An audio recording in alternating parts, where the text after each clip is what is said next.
2023 साली एका विशेष अधिवेशनाद्वारे पंतप्रधान नरेंद्र मोदी आणि त्यांच्या तत्कालीन सरकारनं नारी शक्ती वंदन अधिनियम 2023 पारित केलेलं होतं. यामध्ये महिलांना विधानसभा आणि लोकसभेत 33% आरक्षण मिळेल अशी तरतूद केली होती.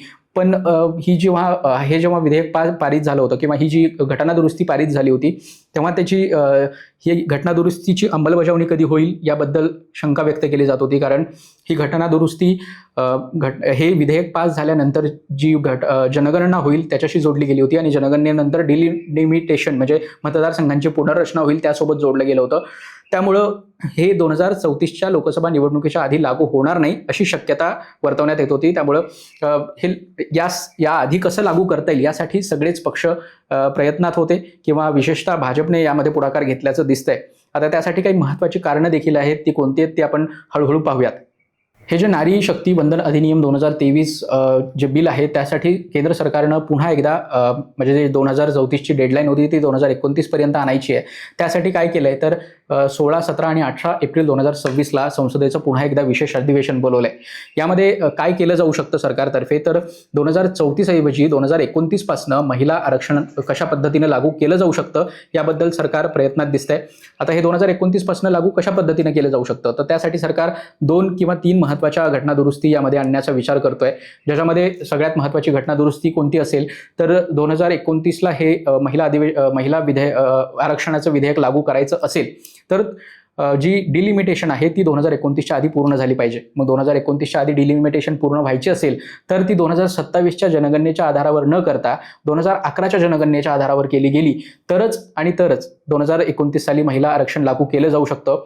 त्यामुळे ही एक महत्त्वाची घडामोड होऊ शकते की 2011ची जी जनगणना आहे त्यासोबत याची अंमलबजावणी जोडली जावी आणि त्याच प्रमाणात मग डिलिमिटेशन सुद्धा केलं जावं. म्हणजे मतदारसंघांची पुनर्रचना जी 2026 नंतरच्या पहिल्या जनगणनेनंतर होणार होती म्हणजे आता जी 26-27ला जनगणना होणार आहे त्या आधारावर मतदारसंघांची पुनर्रचना होणार होती 2002च्या कायद्यानुसार, ती आता मात्र 2011च्या जनगणनेनुसार होऊ शकते. आणि असं झालं तर संपूर्ण राज्यांच्या म्हणजे देशभरातील सगळ्याच राज्यांच्या विधानसभा आणि लोकसभेच्या जागा या प्रपोर्शनेटली वाढणार आहेत अशी देखील शक्यता व्यक्त केली जाते. प्रपोर्शनेटली म्हणजे काय तर आता ज्या राज्यांमध्ये जेवढ्या जागा आहेत त्या प्रमाणात म्हणजे उत्तर प्रदेशच्या 80 जागा आहेत आणि तमिळनाडूच्या फक्त 40 जागा आहेत तर उत्तर प्रदेशच्या 80च्या प्रमाणात वाढतील आणि तमिळनाडूच्या 40च्या प्रमाणात वाढतील अशी एक ॲडजस्टमेंट सरकारनं केल्याचं दिसतंय. आणि यामुळे काय होणार आहे तर जो नॉर्थ साऊथ डिव्हाइड तयार होईल डिलिमिटेशनच्या वेळेस तो कमीत कमी होईल यासाठीचा प्रयत्न केला जातोय किंवा साऊथमधली जी राज्य आहेत ती कमीत कमी विरोध करतील अशा पद्धतीनं ह्या प्रपोर्शनली जागा वाढवल्याचा फायदा होऊ शकतो. यामध्ये मग महाराष्ट्रात सुद्धा मोठ्या प्रमाणात लोकसभेच्या जागा वाढू शकतात. त्या साधारण आत्ताच्या 48 जागांवरून महाराष्ट्रामध्ये 72 खासदार सुद्धा असू शकतात असं देखील बोललं जातंय. ज्या विधानसभेच्या जागा आहेत त्यामध्ये सुद्धा मोठी वाढ होऊ शकते. आता महाराष्ट्रामध्ये 288 विधानसभेच्या जागा आहेत त्या साधारण 432 पर्यंत सुद्धा जाऊ शकतात आमदारांची संख्या अशी देखील शक्यता निर्माण झालेली आहे. त्यामुळं या सगळ्याबद्दल विरोधी पक्ष काय भूमिका घेतात याची सुद्धा सगळ्यांना उत्सुकता आहे. जवळपास सगळ्याच पक्षांनी 2023 साली या विधेयकाचं समर्थन केलं होतं त्यामुळे याचं कायद्यात रूपांतर होऊ शकलं होतं. पण आता जेव्हा सरकार यामध्ये महत्त्वाच्या अमेंडमेंट्स घेऊन येते तेव्हा विरोधी पक्षांची भूमिका काय असू शकते याकडे देखील पाहायला हवं. काँग्रेस पक्षानं जो प्रमुख विरोधी पक्ष आहे त्यांनी या संदर्भात उद्या म्हणजे 10 एप्रिल रोजी बैठक बोलवलेली आहे. त्यांची अशी भूमिका होती की केंद्र सरकारनं सर्वच पक्षांची एक बैठक बोलवून त्यांच्यासोबत चर्चा करावी. पण केंद्र सरकारनं विविध प्रादेशिक पक्षांसोबत आतापर्यंत वेगवेगळ्या पद्धतीनं चर्चा केलेली आहे. जे संसदीय कार्यकाज मंत्री आहेत किरण रिजिजू यांनी देखील मल्लिकार्जुन खरगे यांच्याशी सुद्धा पत्रव्यवहार करून या संदर्भात भाष्य केलेलं आहे किंवा या संदर्भात त्यांच्याशी कॉन्टॅक्ट केलेला आहे असं बोललं जात आहे. त्यामुळं नक्की काँग्रेसची भूमिका काय असते ते पाहणं देखील महत्त्वाचं ठरेल.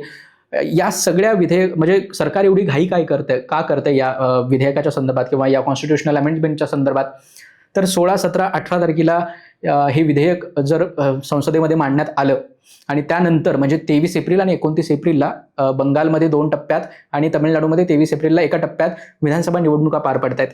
या निवडणुकांमध्ये महिलांची जी मतदानाची संख्या म्हणजे महिला मतदारांना आपल्याकडे आकर्षित करून घेण्याचा भाजपचा प्रयत्न दिसतोय. महिला मतदार हे पश्चिम बंगालमध्ये ममता बॅनर्जी यांची मोठी ताकद राहिलेली आहेत कायमच. 2011 पासून ममता बॅनर्जी या महिला मतदारांच्या आधार म्हणजे त्यांच्या सपोर्टवर अनेकदा मोठ्या संख्येनं विधानसभेमध्ये निवडून आलेले आहेत. आणि हेच जर महिला मतदार तृणमूल काँग्रेस आणि ममता बॅनर्जी यांच्यापासून तोडायचे असतील तर हे जे विधेयक संसदेमध्ये पारित होईल 16, 17 आणि 18 एप्रिलच्या विशेष अधिवेशनामध्ये, त्याचा निश्चित परिणाम हा बंगाल आणि तमिळनाडू या दोन्ही राज्याच्या विधानसभा निवडणुकांवर होऊ शकतो. त्यासाठीच हे विधेयक आत्ता आणलं जात आहे अशी देखील शक्यता व्यक्त केली जाते. पण खरंच असं होईल का? या विधेयकाचा येणाऱ्या विधानसभा बंगाल आणि तमिळनाडूच्या विधानसभा निवडणुकांवर परिणाम होईल का ते पाहणं महत्त्वाचं ठरेल. या सगळ्या निवडणुकांचे निकाल 4 मे रोजी जाहीर केले जातील. तेव्हा नक्की काय होईल याबद्दल देखील आपण पुन्हा चर्चा नक्कीच करूया.